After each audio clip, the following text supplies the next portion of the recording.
Welcome to the Entrepreneurial Blueprint Podcast. Real people, real stories. Chasing dreams, overcoming obstacles. Come get inspired and take action. I know you're ready. Let's go. Welcome back to the Entrepreneurial Blueprint.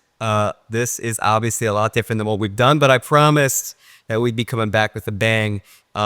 This one's really cool though. So Angelo's a really, really close friend of mine. I actually met him at our video's wedding. He was my brother-in-law's, one of his groomsmen, and we just hit it off. We're very similar in that we love the Orioles, the Ravens, for both in construction and real estate, and similar in age. So yeah. We've been trying to get Angelo on for a while here, and we finally made this happen at his brand new spot at Mall's Last on location. Yeah, man. Yeah. So cheers. Cheers, yeah.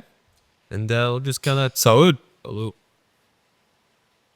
So, just to start us off, tell us, who is Angelo Munafo? Yeah, Angelo Munafo, real estate developer. Do a lot of projects in Baltimore City specifically, and our focus in real estate is a little bit different than most folks. We looked for old historic properties that have often been abandoned for many, many years and face either neglect due to a company going out of business or a school closing or a multitude of factors that could have been kind of global supply chain related in a lot of cases. And what we like to do is to find a way to repurpose those buildings, bring them back into productive use. Usually apartments are the main driver of them, housing of some sort, because people always need housing. It's always a benefit to the local economy to give people new places to live. But there's oftentimes a commercial component to those projects as well that is kind of supported by the residential and also is a draw factor to get people to want to live there. A mix of market rate and affordable projects and everything in between, workforce housing projects as well, are what we're working on right now. And started working with my dad a few years back at CAM Construction, and also working on the construction side there, helping to bring awareness of our company to other developers as a resource of, hey, we love to be your general contractor, construction manager, and leverage our 63 years of experience. So there's always a backstory, obviously, to you didn't just one day wake up and obviously, sure, dad didn't either. Grandfather started it. You didn't just one day wake up and say, I'm going to get into real estate development. I mean, you were a Penn grad. You went to McDonough High School. I went to Boys Latin, which is very similar. So, with the support you had with your family, and obviously you're a very bright guy with the Penn, what made you decide to get into real estate development, construction? I mean, I know you've always had a knack for sort of figuring stuff out like a puzzle, finding the best ways, the best ideas to make something better. Tell us the backstory. Like, what really drives you? What keeps your interest high when you're looking at these development projects? Yeah, I've always loved the problem-solving aspect of real estate, but even going back further, like growing up as a kid, like fascination with building things, blocks, Legos, you name it. That's one of the reasons Ryan and I connected early on. Our great videographer here, but yeah, I mean, just took a fascination to it. I think my dad exposed me to construction at a young age. Took me out to the job sites on the weekends and stuff. Would walk me and my brother around and show us active projects of all different sorts. Building schools and university buildings and libraries and apartment buildings, nursing homes, kind of everything in between that I got to see at a young age. And he was a great explainer and kind of teacher of what is what, why things are the way they are. Don't just kind of accept it at face value, but really what goes behind why we're doing something the way we're doing it. And I think that went a long way. And just always very transparent, kind of willing to teach me about business at a young age, which was super nice. And a lot of parents are a little more guarded than that, but he was pretty much an open book about any questions I might have. And I was a big question asker and still am. But I think that's how you learn, definitely. And when I went up to Penn, at first I wasn't sure if I was going to go more on just the finance side of things, just banking or other aspects of business.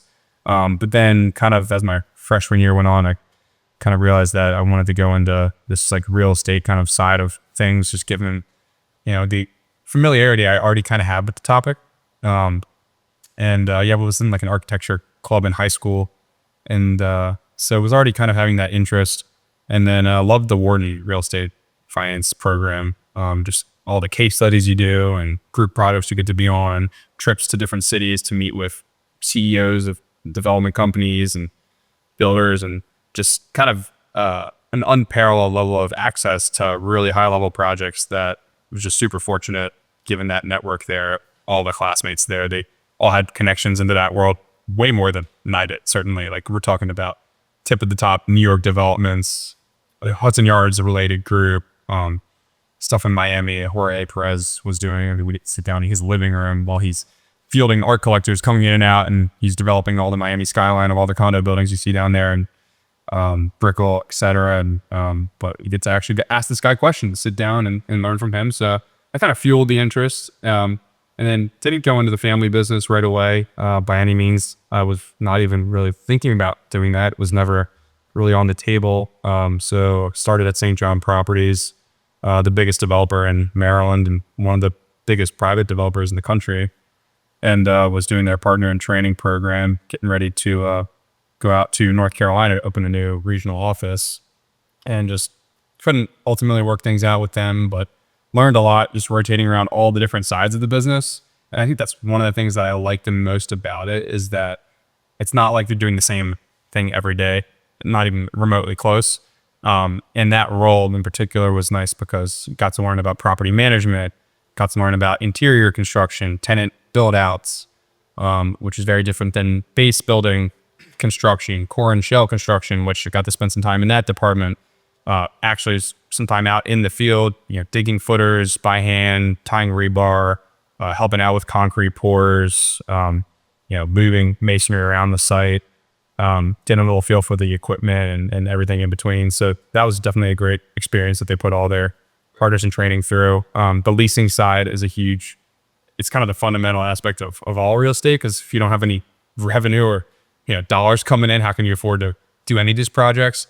So got to spend 2 years, which is the largest part of the whole program at St. John, and just the commercial leasing department. So learning about office, flex, light industrial leasing, retail leasing. But the flex leasing really was nice because, and that's what St. John's known for, they're like the kings of flex space. But what you really learn is that those types of buildings can be adapted for almost any type of business. You could have restaurants in there. You could have heavy distribution in there. You could have fitness centers. You could have schools in these buildings. You could have government facilities in there. So learning how to deal with all these different varieties of users. A lot of small businesses, mom and pops, 2,000-3,000 square foot spaces. I did leases all the way up to 30-some thousand square feet in flex buildings, and then did one large office lease with the administrative office of the courts down in Annapolis that was over 50,000 square feet. So got some great exposure at a young age, right out of college, working on big deals with them and all their tutelage. So can't have enough to say about them. Well, one of the things that, especially doing this podcast and being around other, whether it's business owners, or really any trade and any business, but the thing I find that a lot of the successful people in different industries, the one thing they have is that there's always a holistic opportunity around all the meeting. You always hear from a young age, get involved in as many things as possible. And one thing I think you do a really good job at is you get involved in as many things as possible. I mean, if you watch your Instagram stories, you're always at dinner with friends, or Orioles or Ravens games, or you're always traveling, you're always doing something. And yeah, I tell people that I've learned and other people have told me is stuff like going to networking events. They're great, they're fine, you get to meet people, but you don't get to create that personal relationship with them. Create your own networking events. Yeah, no, I squeeze some in, and I even wish I could do more of those. And half the time I don't even know that they're happening, but I'll go to that stuff too. And it's just a good way to catch up with people, run into people you may have forgotten about or haven't seen in the last year or two. But no, I mean, I definitely like to kind of curate our own network of young people in business, people who are involved, people who are really plugged into what's happening in Baltimore, care about the area. So whether that be, going to dinners, going to games, going to other just events, markets, other things happening in the city, festivals. There's so much going on that a lot of people just don't even realize or aren't aware of, or, don't take the time to check out. And I'm just one of those people who gets so antsy if I'm sitting still and we're not staying busy. So I'm trying to always be somewhere. I had this new condo. I don't know how much I'll actually be in here other than to entertain guests and stuff like that. But I do love kind of hosting people, and I think that goes a long way to fostering those relationships and learning a lot about different angles and sides of how people do things that are not how, I may have been exposed to previously. Right. And when you're in a servicing industry, I mean, obviously for us, it's the exterior remodeling. We're dealing with roofs and siding and gutters for homeowners, but we're also dealing with roof and siding and gutters for large developers such as Cam. One thing that I'm starting to also pick up on is everyone has a story to tell, and we get wrapped up in our own lives that we forget that other people have, real life problems that are going on. And our job is not just to make money. I mean, that's the point. Business is to make money, but it's also to service people and give back. Make sure that they have what they need. Make sure that they're happy with the service that they're paying for. You're the vice president of real estate development, right? So you're developing real estate, right? You're giving people places to live. You're giving people places that have nice places, right? You're redeveloping historic buildings in Pennsylvania, in Baltimore, where you're really regenerating these buildings that have a lot of history and a story to them. What are you starting to learn, as you're getting older, that dealing with all of these different renters or buyers who are coming into your places and want to willingly pay for the place that you built for them? Yeah, it's super important to me to not just provide like a unit that is, gets the job done or even checks the box of being consistent with what the market expects. I mean, providing something that's really functional for people has a lot of the features that I think are important to a quality residence, whether it's inside your unit or in the common areas or on the outside of the property.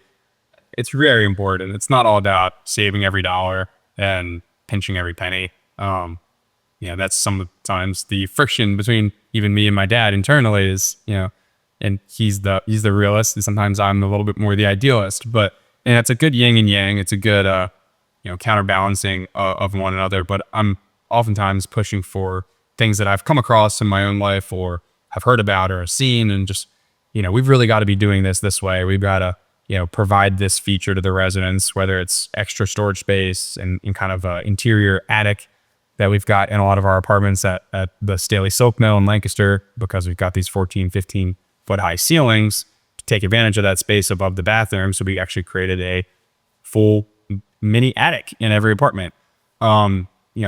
Smart locking type systems, intercom systems, some of those features, how the clubroom is designed in terms of the game equipment in there, the speaker system, and all those features. And then when it's, designing even a ground up new building, which we are doing one of those as well right now. There's still many things that come up in terms of, backsplashes, shower wall tile rather than shower wall panels, and all kinds of other things that you can cut a corner, you can be a little cheaper, do it kind of the way that others may have done it before. But I just feel like a lot of these things will pay off in the long run and, really give a resident a place they can be proud to live and enjoy living in. It's interesting, the yin and yang that you said, the sort of that tug and pull between you and your dad, which is not a bad thing. It's a good thing. It's a healthy thing, yeah. Very healthy. And it sort of reminds me of my father, the president of Sierra and Carney, who's the CEO, and they're partners as well. And even now that I'm coming in and I have a very active role in sort of that growing up the business, both franchise, helping them out, but mainly the headquarters. But I see that sort of tug and pull with them as well. I mean, I'm 25, Carney's 30, 31, my dad's almost 60 years old. And so things are changing really quickly. Yeah. I mean, we were just talking about, Ryan with the videographer, he's got a drone, right? And we just took his drone out for a couple $100 and got really cool shots of around your building. They didn't have that even 10 years ago. And Yep. It wasn't even like a thought to most people. There's a lot of active roles in business that are changing, and people were sort of the older generation, sort of old school suit and tie kind of guy who went in and, you know, cut throat, are not necessarily thinking about the way the world's changing. So how are you introducing that into CAM construction? How's CAM construction starting to adjust with the way technology is working? Is that an active role that you guys are thinking of? Yeah, I mean, it's incorporating technology is always something that I like to try to do, and we were already doing before I even started. I mean, we're trying to incorporate various aspects of technology even out in the buildings that we're designing. Obviously trying to keep up with that, EV charging stations. I mentioned some of the kind of smart video intercom type systems that can go right to your phone, can unlock the door to the complex from your phone, don't even need to have a physical key sometimes. Things like that are definitely, you know, going in the right direction. Some of the security camera technology that we're incorporating, both, you know, final permanent security cameras on in these residential complexes, as well as during construction, smart monitoring type systems that we've incorporated that do use AI to detect motion and other things, and, you know, alert remote operators who can then communicate to us any hour of the day. It could be middle of the night, but we'll get a notification on our phone. We can talk to someone, determine what course of action to take if someone's breaking in to a job site. So those are all things we've really been increasing over the years. Even before I started, we had, you know, remote video feeds onto all of our job sites, so my dad could pull up on his computer all these different feeds to the different sites and check in on progress, create time lapses, things like that. We're still doing those things, of course. One aspect that's really a big feature on our stadium authority projects. So for those of you who don't know anything about CAM construction, we have a rich history of building schools around Maryland. That's really our bread and butter that kind of built the company. Historically, we've actually done new construction or major systemic renovations, completely, you know, gutting and redoing over 130 schools in Maryland in our history. And one thing that the Stadium Authority has implemented in collaboration with us, and the reason they're involved is because they actually manage a lot of the funding for the school construction projects. First in Baltimore City for the past 8+ years, and more recently even in some of the counties, to appropriate these federal funds that have been allocated to Maryland. We work up closely with MSA. They have these systems for these owner-controlled insurance programs that use hard hat beacons to actually check in and monitor every single person who comes in on a job site. It's called Iris is the software. So it's both a tracking tool to know who's working on what day and what parts of the job site, when they got there, when they left. You know, it helps with the certified payroll reporting requirements that you have on those types of complex public jobs. There's prevailing wage requirements. You have to pay people a certain amount for a certain job and task.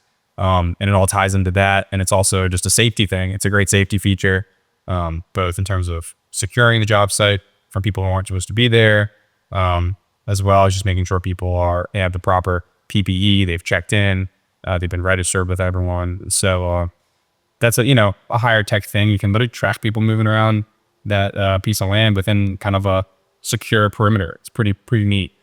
But that's one example. We're always using project management software as well, getting more documents onto the cloud, particularly with our development work, which is critical when we have different partnerships that are in different states. Even one of our main partners is up in Rhode Island, childhood friend of my dad's from McDonough. We have other partners down in Annapolis, and different companies, different servers.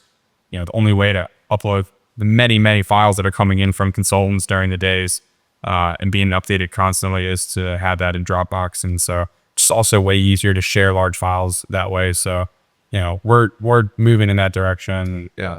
So you're currently, you've done stuff in Maryland, Pennsylvania, Rhode Island.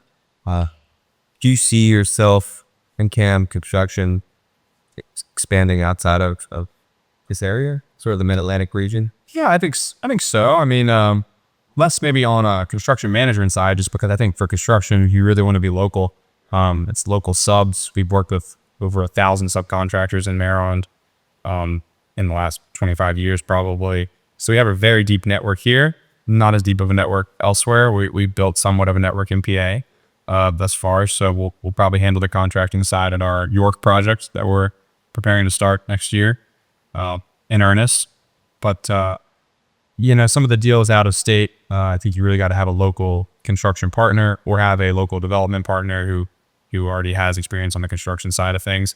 Certainly want to keep developing in other states. We've looked at some different mill buildings, textile mills in Massachusetts. Haven't found the exact right one yet, but I'm optimistic that something will come up in the next few years here. Our partner, Larry Phillips, who grew up in Maryland and relocated up to Newport and Providence. It's an hour drive for him, so he can kind of be that on boots on the ground day to day to help manage one of those projects. And he's got such an eye for these things. But specifically on the development side, with the adaptive reuse stuff, the important thing is less even the location. It's more all about the building. I mean, the deal is a good deal or a bad deal so oftentimes just because of how naturally the building lays out for units. I love the challenging problem-solving aspect to this part of real estate, which is one of the reasons I've kind of liked discovering this whole niche of adaptive reuse. But you're going to get that on any mill redevelopment project or conversion of an old office building. Even there's going to be so many nuances and complexities of dealing with existing conditions, no matter what, even if the building lays out perfectly. So to not make life harder than it already needs to be in tackling a project that's got environmental contamination and abatement that you got to do, it's got all kinds of historic parameters and restrictions you got to navigate in addition to the local codes that are in effect, and potentially even additional codes if you're depending on your funding source. If it's an affordable project, for instance, you might have agencies that have certain provisions.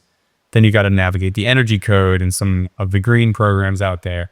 So there's already a whole matrix of things that are kind of competing forces.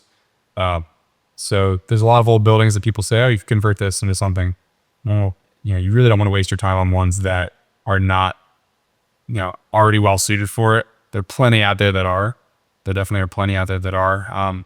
Some of which might be in very rough shape. I mean, we have not shied away from projects that have 4-story holes through the buildings, that have a river gushing through the building. In the case of one of our Red Highland ones, we have a project in York, PA we've been working on that has a whole element of the county is trying to put a huge trail through the property, hiker, biker, greenway trail right along the banks of the creek. We see that as a big advantage, but it creates all kinds of complexities in terms of how you deal with stormwater and the easements and subdividing and access to pump stations and all kinds of things, really dealing with the environmental cap and what that implies.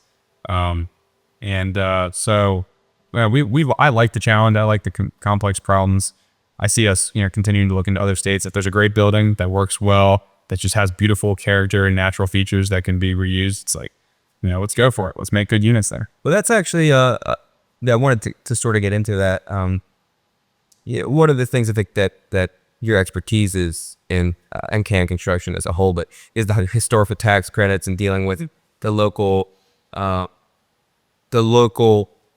municipalities to sort of figure out how you can actually incorporate that in your buildings. Now, obviously, there's a federal universal construction code that you have to abide by. But when you're starting to expand to different areas, Rhode Island, Massachusetts, right? You just recently got into the Pennsylvania market, and could be that you get into the Virginia market or whatever it is, North Carolina. So there's different codes that you're going to have to learn under these local municipalities. What is that process like? I mean, that's going to be... Every city, township, county, they all deal with things a little differently. Certain things come up in certain ones that don't get brought up during plan review and permit review and others. And so it's a little bit of a black box. You are left kind of guessing. You're relying on an architect who hopefully has some local experience and knows the reviewers, knows how they apply the code. There are just different applications of even the same code, not to mention different years of code, that certain jurisdictions are quicker to adopt than others. So those are all nuances there. Even just on the building permit side of things, architectural and MEP, some are stricter on certain energy code requirements than others. When it comes to civil engineering and the site and the land development aspects, that's a whole other world in terms of those local regulations about impervious surfaces and the percentages, how you calculate all those things. and in some cases taking a site that might be largely paved or impervious, and we're trying to add back green space, which usually helps us. But still, it can be tough to meet those requirements in some cases. We've learned in York there are certain parks and rec fees that can be applied. Every jurisdiction deals with like the public infrastructure costs differently in terms of sewer capacity, availability of water, and if there's a TAC fee there, are they going to hit you for some sort of electrical service infrastructure charge, not just for the service construction, but also for the demand that your building might place on the grid. So we're constantly fighting those battles. We're making the case that, hey, we're reusing an old building that used to have a ton of usage and generating a ton of demand. And it may have been dormant for some number of years, some only a few years. Like in the case of our data supply company factory in York, it's only vacant for basically since COVID.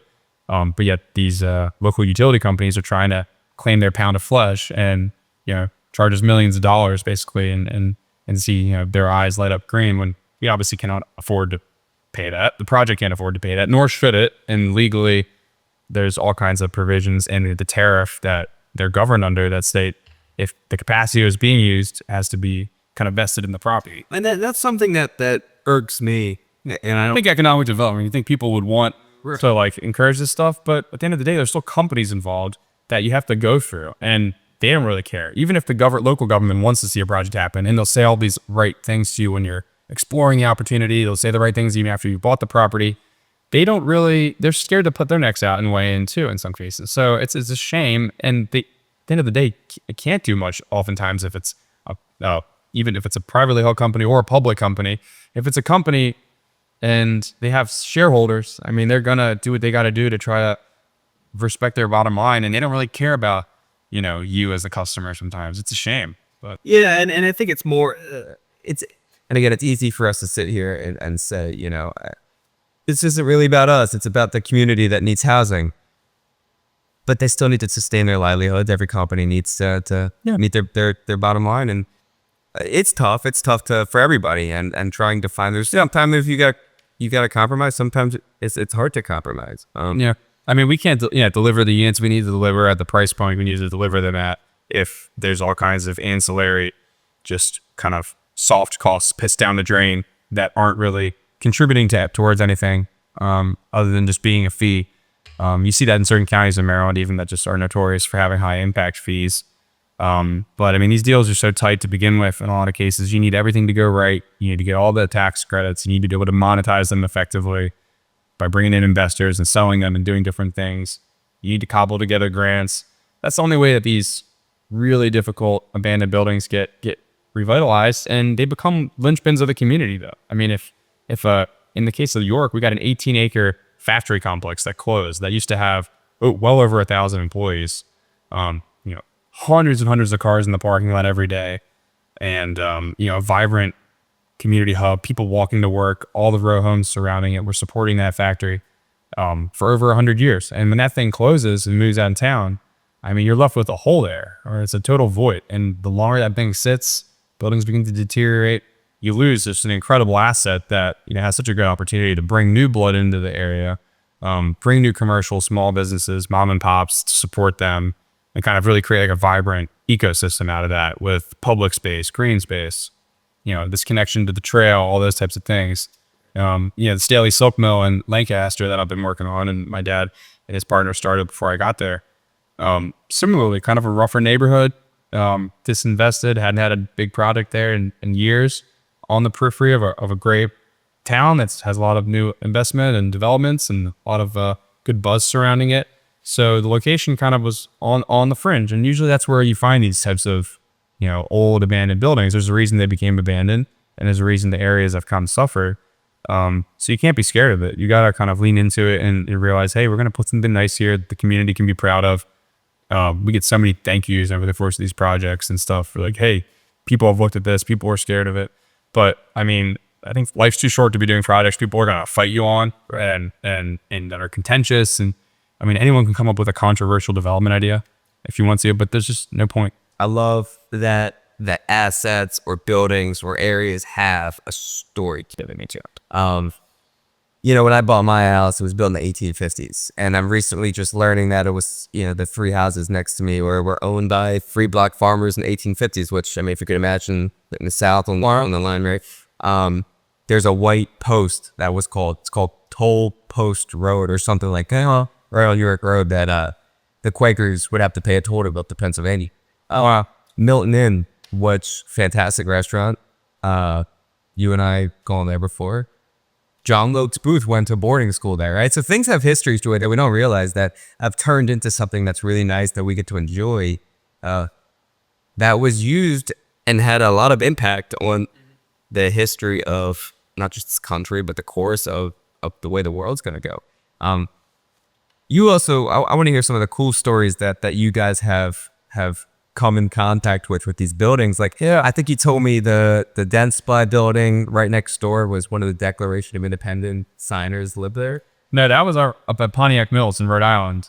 It was so what the story there was that factory was the original Fruit of the Loom factory, for the loom undershirts, underwear, textiles. We've all seen their stuff. They still make T-shirts that you see printed with all kinds of rings today. Yeah, the cornucopia. It's a famous logo, but so that building was from 1863 or so, 1862, and that's not a coincidence. It was opened as a factory to make uniforms for the Union Army during the Civil War. And Abraham Lincoln visited that textile mill, that site, and dedicated the mill, spoke there, met all the workers, dedicated the smokestack that's still there today. We repainted the big Pontiac Mills logo. You're saying Abraham Lincoln? Abraham Lincoln. Oh, he came there. So that was that. Donated the smokestack? Well, he dedicated it. He so kind of, just gave a, commemoration and stopped by there at some point during the war. At least that's what the story is told. And I don't know if it's true, but that's what people told us when we bought the property and fixed the thing up. And it had been pretty much abandoned for decades. But every one of these has a story. It's the Staley Silk Mill in Lancaster had 2,000 employees. It was the largest silk mill in the world. It was one of the longest buildings east of the Mississippi River, similar to the Camden Yards warehouse, 900 some feet long. And so it's just like almost like a train. Just keeps going with multiple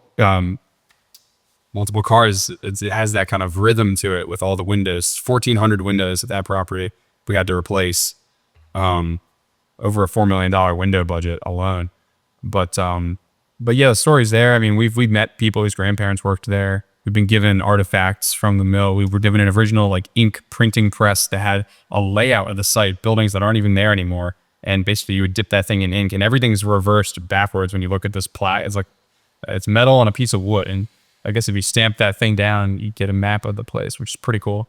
But we discovered kind of by chance that they were running an exhibit at the Metropolitan Museum of Art in New York about that particular silk mill of all the buildings.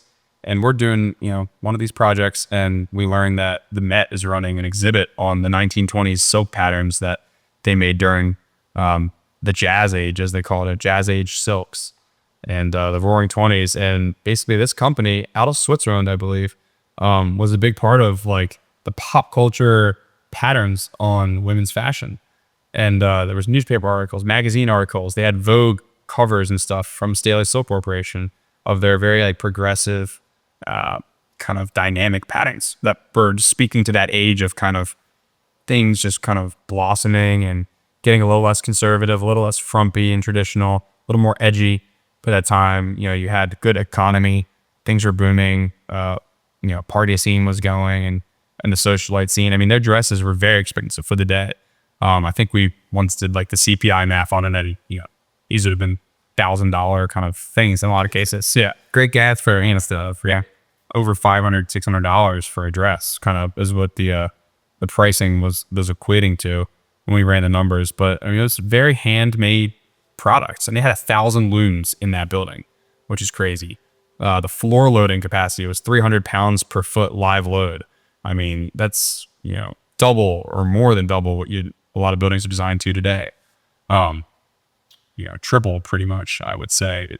And it was a column every 7.5 feet, a column and a beam running into the exterior walls. I mean, these buildings were just built solid. That's the reason they could survive even after being gutted and abandoned for 40 years in that case, with water pouring in the building, almost all the windows broken. So you're getting all the elements coming in there on the wood floors, on the beams. Yeah, and there were some rotted beams, or beams that had just the top portion had been, wasn't in the best shape once we peeled back the onion, and we replaced all those, which was an unforeseen, but yet, it comes with the territory, and we tested every single one so people can know it's safe, and saved 80% of the flooring, I would say, which was amazing. You would not have thought looking at it that it could have been refinished or salvaged at all. 200 and No, this flooring was about 130 years old, and it had been exposed to water. At one point, we were told from some local people that when one of these 4 developers who had tried and failed to fix up the place before us and never really got their construction loan, never got their permits,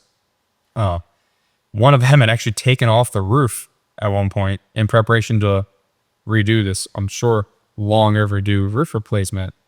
Now, your industry, and I guess they just decided they didn't have the funding, or they had doubts about the rest of the project, and they just left the whole building open for like a year. They said it was like 12 months just open, no roof.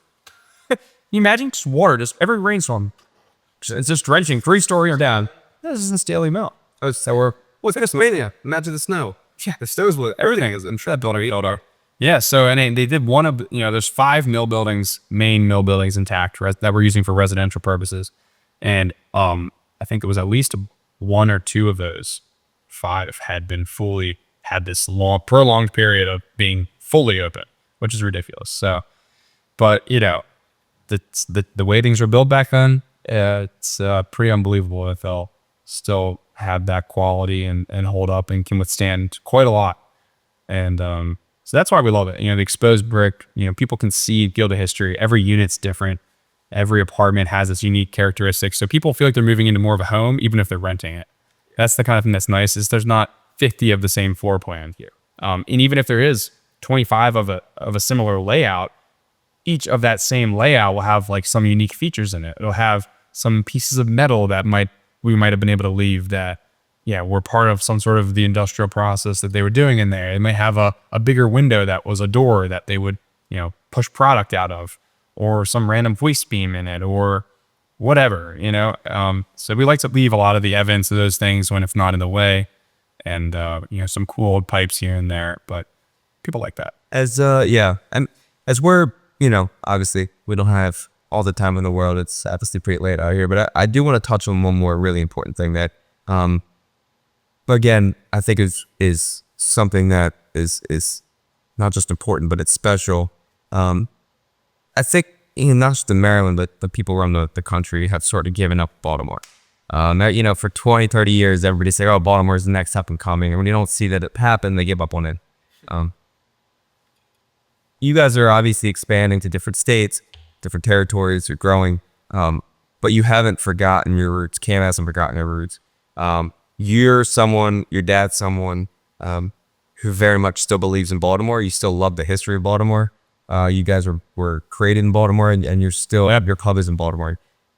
You guys are finding opportunities to help grow this market because you still believe in it. And I think that's important because there's a real love. You can tell there's a real love that your family grew up here, helped develop Baltimore.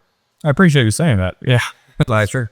It's something that shouldn't go unnoticed. And what does it mean to you that you can work with your father at a family business and still continue to find opportunities in Baltimore to help grow this market? Because you, it seems like, still believe in the promise that Baltimore has given a lot of people. Yeah, I mean, it's very sentimental, and it does really mean a lot. It does provide a lot more deeper meaning to all the work that we're doing locally here within a 15-minute drive of my house right here. It definitely motivates you a little bit to work just a little bit harder and to try just a little bit longer on certain things that who knows if they'll even pay the economic dividends, but it's still worth it to me in the long run to be involved in them, because I feel like if we don't do it, who's going to do it? And some of these projects just are so difficult that, I feel they're a little bit better in our hands than in nobody's hands, or in someone who won't take care of the building the same way, won't kind of do it in a way that is paying homage to the history. Like the Institute of Notre Dame School is a great example. We've long been supporters of Catholic Charities. My dad was adopted from there. The Archdiocese, we've done a number of projects for the church. We just finished up a big renovation of St. Joe's Church in Coffeesville. We built our Daily Bread Employment Center, which is a big soup kitchen downtown right off 83. Many people have seen that. Here's this building. The School Sisters of Notre Dame unfortunately had to close it during COVID and just falling enrollment. They'd kept the school open for a couple decades, really, where it was being supported by the local communities, the projects that are nearby there. There was a lot of scholarships given out, giving an opportunity for girls to go there who couldn't afford a normal private school, but that they wanted to provide an education to them that was at a higher quality, kind of had those values, and they still didn't, than just maybe what they could find in the public side. And, you know, it was a sad story that the school had to close. It had such a rich history. It was the precursor to NDP, which many of us know, growing up in the MIAA, private school world. And this school had been there since the 1860s. It was one of the oldest Catholic girls' schools in the country. This building had about 5 different expansions and additions on it. I was just walking through it 2 days ago with an appraiser for a loan that we're getting for the acquisition. We're closing on it in December. And every time I walk in there, I'm just stunned by how cool this building is. I remember when I went in there with you, I mean, even the door hinges, we could tell the little details. The printing on those things. Yeah, it's just Glass, the stained windows. I mean, even the girls' gym that was old. all the tin ceilings. I mean, there's pressed tin ceilings in 80% of those classrooms that are basically, each of those was like their own work of art. I mean, they had artisans back then that could do these things between the 1850s, 60s, and 1920s when the most recent addition, believe it or not, was completed. And I mean, it would cost so many millions of dollars to recreate that today. Like, it'd take like one of the richest people in the country to just afford that as a passion project. But talk about something that lasts, 1860s and the condition. It's durable. I mean, and there's original hardwood floors throughout that whole building. Beautiful. They were all covered up by mostly asbestos vinyl. We're going to remove all that, abate all that, sand it down, reseal it, and it just has a beautiful, rich color to it. We've already done all kinds of test samples of it throughout the building. But just, I mean, this is a passion project, and there's a lot of those that we know that this is a building that needs to be cherished. We need to save it. It's good for Baltimore. It'll hopefully spur some other activity in that area, that Central Avenue corridor that's seeing a lot of redevelopment with the Perkins Somerset transformation. You're just a couple blocks from that, or a couple blocks from Hopkins Hospital, which is one of our biggest employers and anchor institutions. But no, we see a lot of market rate development opportunities as well in Baltimore. We're working on one project in Federal Hill that, fingers crossed, we're able to win the state historic tax credits on that. Another abandoned building. It's been sitting there, has a rich history in Baltimore since the late 1800s. Great family story. And there's a lot more character in these things that needs to be celebrated. It's the kind of thing that Baltimore has that you don't get in so a lot of the Sun Belt states. When you go to a Phoenix, they don't have that history. And this is our best asset, that these structures gives the feel of being in a city like this. We need to cherish them, bring them into 21st century, leverage the cool factor of it. And people want to be there. People are drawn to something unique. So you can't create that with new construction in the same way. You can try and do all this stuff.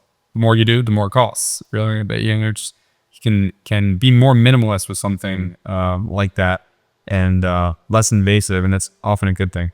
But I mean, definitely, yeah, our commitment to the city. I mean, it means a lot. We're doing a lot of public projects around here as well. We're finishing up a district courthouse, $70 million project for the state of Maryland, which is on Calvert Street, right behind the old Baltimore Sun building. Incredible transformation of that building. Basically, fully demoed the building, just left the steel structure and the concrete slabs, and even those we cut up a bunch of to create new stair towers and kind of atriums and elevator shafts within it.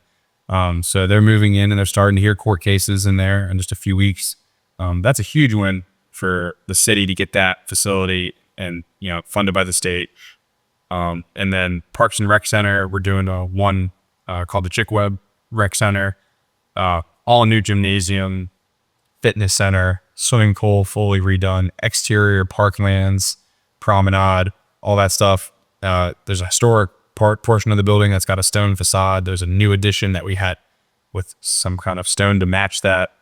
Really cool building there that's open to the public, and that's going to be launching in a couple months here. And then 2 big schools, Commodore John Rogers, it's a full replacement of a full city block right next to Hopkins.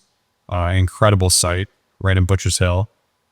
Doing that project with the Stadium Authority, and then one in East Baltimore over by kind of where Archbishop Curley is, called Armistead Gardens. And that was actually one of my dad's first projects out of college. I was building one of the buildings there at that time, and here we are renovating the same building he started in like 1987, and we win the contract to redo that, build a huge addition, make it fully LEED sustainable, geothermal wells. Almost all the projects we do with the city are LEED Gold nowadays. We've even done some LEED Platinum. But one of the reasons I love the adaptive reuse projects so much is because they are the most sustainable type of construction you can be doing. You're basically saving an old building that's got all those raw materials already put into there. You got the foundations, you got the walls, you got all the floors, you got all the roof structure. You're retaining tons of material there that's got a lot of value. In some cases, you can even reuse certain sprinkler risers. You might be able to use certain stormwater management or water services. But in general, you've got a lot of the the flooring structure, and you're saving a lot of that from either going into a landfill somewhere, and then buying all that new lumber and bricks and steel and everything else. So it's I think we need to keep doing more of it. Some people think it's cliche. Some people think it's a fad. I don't think so. I think we've got tons of abandoned office buildings downtown that office space and people working a lot more remotely.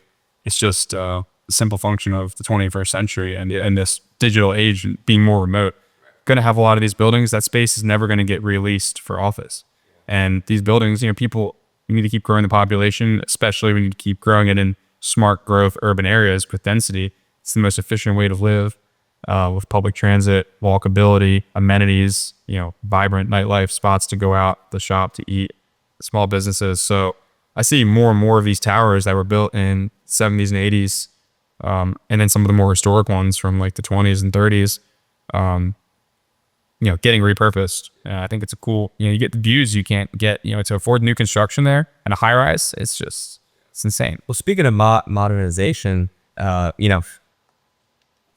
usually like to end the podcast with a fun question for you that, and I wanted to touch on the Ravens and Orioles, but these are Ravens. You see the Ravens just redevelop their stadium in a way that they're putting new bars in. Yeah, like they're cutting the cost on the food, but they're giving fan opportunity to enjoy just walking into the stadium, watching the game. But to end the podcast, fun question, hard question.